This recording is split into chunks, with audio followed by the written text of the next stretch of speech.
Monsieur Emmanuel Mandon. Merci, Monsieur le Président, Madame la Contrôleure Générale.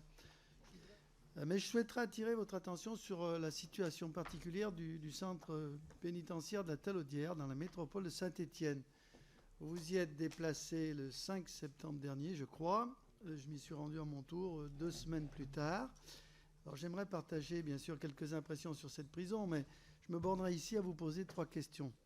La première, pouvez-vous nous indiquer ce qui vous a amené à vous intéresser à son fonctionnement?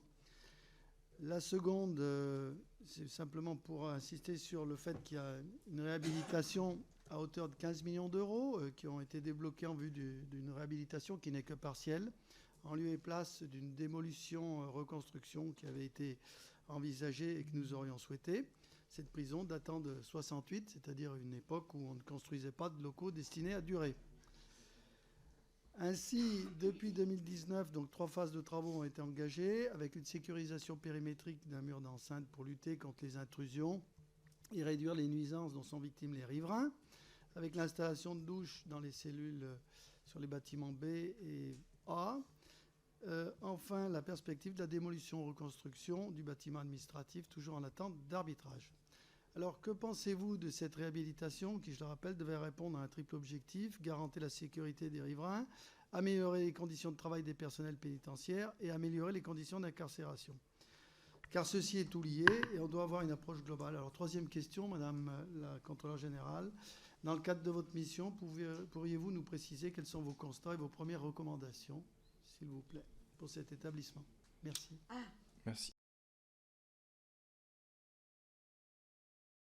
Alors, la Talaudière, eh bien, nous nous rendons dans les endroits quand, par routine, parce qu'on se dit, tiens, il y a longtemps qu'on n'est pas allé là, ou parce qu'on voit que l'endroit est surpeuplé, ou alors quand on reçoit beaucoup de lettres, de signalements, et on se dit, oh là là, là, il y a un truc qui ne va pas. On reçoit trop d'alertes. Et c'est pour ça qu'on est allé à la Talaudière. Les constats ne sont pas définitifs. Donc ça m'ennuie de vous en faire part, mais je crois que c'est un endroit assez compliqué. Bien que... Alors, la rénovation, moi j'en avais entendu parler par des professeurs qui œuvrent à la Talaudière et qui m'ont dit c'est atroce pour faire court. On ne peut plus faire court pratiquement parce qu'on ne s'entend plus dans la tôle tellement ça fait du bruit, mais enfin bon, ce sera utile. Je voudrais dire que de toute façon, de rénovation, il n'y aura pas tant qu'il y aura tant de monde. Par exemple, on dépense beaucoup d'argent. On dépense beaucoup d'argent pour la dératisation, la désinfection. Mais vous avez déjà eu des cafards chez vous, j'imagine. Vous savez très bien qu'il faut vider les lieux, quelques heures. Et là, on ne peut pas vider les lieux du tout. Donc, à peine on a pchité les cafards une fois qu'ils reviennent 8 jours après. Les rats, c'est pareil.